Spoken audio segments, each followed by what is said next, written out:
నమస్తే, welcome to our channel. ఇవాళ ధర్నా చౌక్లో నిరుద్యోగ యువత అందరూ కలిసి కూడా భారీ ఎత్తున నిరసన కార్యక్రమం జరపడం జరిగింది.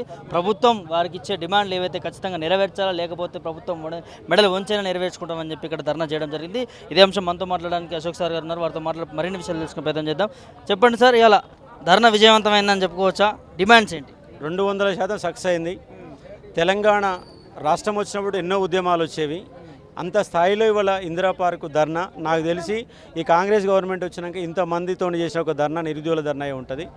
200% ఇవాళ ధర్నాలో మేము సక్సెస్ అయినాం. ప్రభుత్వానికి కూడా ఇంటెలిజెన్స్ ద్వారా పోయి ఉంటుంది.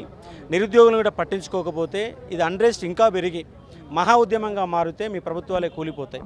ఎందుకంటే మీరు 62 మంది ఎమ్మెల్యేలు ఉండాలి, 119 మంది ఉన్నారు.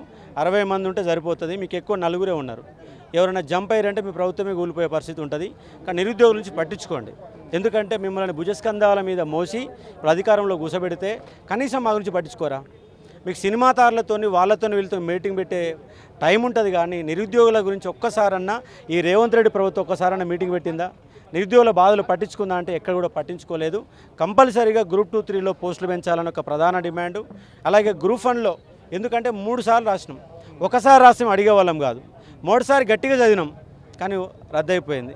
2వసారి గట్టిగా చదివినాం, రద్దయిపోయింది. సరే పెడతారో పెట్టరో కూడా తెలియని ఒక అనుమానాల మధ్య ప్రిపరేషన్ కొనసాగించారు. ఇంకోటి ఏంటంటే ప్రభుత్వ ఉపాధ్యాయులు ఎక్కువ మంది గవర్నమెంట్ ఎంప్లాయీస్ అనేవాళ్ళు గ్రూప్ 1 రాస్తారు. వాళ్ళని ఒక 3 నెలల పాటు మెసలకుండా ఎన్నికల కమిషన్ యొక్క విధులలో మిమ్మల్ని సీరియస్గా దాంట్లో పనిచేయించుకున్నారు. వాళ్ళు చదువుకోవడానికి టైం దొరకలే. కాబట్టి ఎన్నికల విధుల్లో చేసినటువంటి గవర్నమెంట్ ఎంప్లాయీని దృష్టిలో పెట్టుకునైనా 1:100 ఇవ్వాలని తెలంగాణ పబ్లిక్ సర్వీస్ కమిషన్ని ప్రభుత్వాన్ని మేము డిమాండ్ చేస్తూ ఉన్నాం. అట్లాగే రోడ్లు పట్టుకొని తిరుగుతున్నట్టు జీవో నెంబర్ 46 బాధితులకు కూడా న్యాయం చేయండి. మెగా డిఎస్సీలు 25,000 ఉద్యోగాలు ఇవ్వండి. వాళ్ళకు టైం ఇవ్వలేదని వాళ్ళు ఆవేదన వ్యక్తం చేస్తూ ఉన్నారు. వాళ్లకు నార్మలైజేషన్ ఇవ్వట్లేదని ఆవేదన వ్యక్తం చేస్తూ ఉన్నారు. మాకు ఆన్లైన్లో రాయడం చాలా చికాకుగా ఉంది, నార్మలైజేషన్ చేయడం లేదు. ఓపెన్ కోటా 5% కూడా ఉంటుంది. మీరు నార్మలైజేషన్ కూడా చేయకుండా ఆన్లైన్ ఎగ్జామ్ పెడుతున్నారు. ఆఫ్లైన్లోనే డిఎస్ ఎగ్జామ్ పెట్టాలని కూడా వాళ్ళ నుంచి ప్రధానంగా డిమాండ్ వినపడుతుంది. వాళ్ళు చెప్పే రిక్వెస్ట్ని ప్రభుత్వం స్వీకరించి వాళ్ళకు న్యాయం చేయాలని కూడా మేము ఆందోళన వ్యక్తం చేస్తూ ఉన్నాం. అదే మాదిరిగా ఇక్కడ గురుకులాలకు సంబంధించి 3,000 ఉద్యోగాలు మిగిలిపోయినాయి. ఆ 3,000 ఉద్యోగాలు నింపాలనేది ప్రధాన డిమాండ్ చేస్తూ ఉన్నాం. వాళ్ళ స్కూల్ అసిస్టెంట్లో ఎస్జిడిలో కొన్ని ఉద్యోగాలు ఉన్నాయి, కానీ స్కూల్ అసిస్టెంట్లో ఎక్కడ కూడా ఉద్యోగాలు లేవు.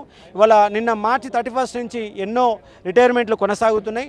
ఆ రిటైర్మెంట్లను దృష్టిలో పెట్టుకొని మెగా డిఎస్సీ ద్వారా 25,000 ఉద్యోగాలు ఇవ్వండి. స్కూల్ అసిస్టెంట్ పోస్టులు పెంచండి. ప్రతి స్కూల్ని బాగు చేయండి. ప్రతి స్కూల్కి ₹1,00,00,000 ఇవ్వండి. విద్యార్థులు వాళ్ళే పెరుగుతారు. మీరు ఇవాళ గురుకులాలు తీసుకొచ్చి అది తీసుకొచ్చి ఇది తీసుకొచ్చి గవర్నమెంట్ వ్యవస్థను సర్వనాశనం చేశారు. ఇవాళ 54% మంది ప్రైవేట్ స్కూల్లో చదువుతున్నారు, 46% మంది మాత్రమే ఇవాళ ప్రభుత్వ స్కూల్లో చదువుతున్నారు. దాన్ని పెంచాల్సిన అవసరం ఉందని డిమాండ్ చేస్తూ ఉన్నాం. Thank you. అంటే ఎవరికి ఎట్లా చూద్దాం?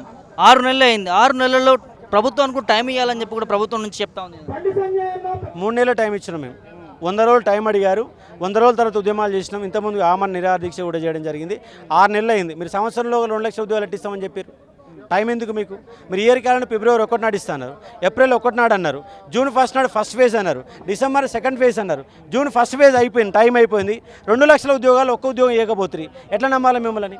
అంటే నిరుద్యోగులు వాడుకోవడం కోసమే ఎన్నికల్లో వాడుకొని వాళ్ళ గడ్డెక్కి అవతలబడ్డారు. మీ పరిపాలన అస్తవ్యస్తంగా ఉంది. మీ పరిపాలన దృష్టి పెట్టి న్యాయం చేయాలని డిమాండ్ చేస్తాం. నిరుద్యోగుల ప్రభుత్వం పదే చెప్తా ఉంటారు కదా సార్, ఇదే రేవంత్ రెడ్డి ప్రభుత్వం. మరి ఎందుకు ఈ సమస్య సాల్వ్ చేయలేకపోతుంది? ఇలా రాష్ట్రంలో అనేక సమస్యలతో నిరుద్యోగులు బాధపడతా ఉన్నారు. వాళ్ళు చెప్పే మాటలకి చేసే చేతలు ఎక్కడ కూడా పొంతం లేదు.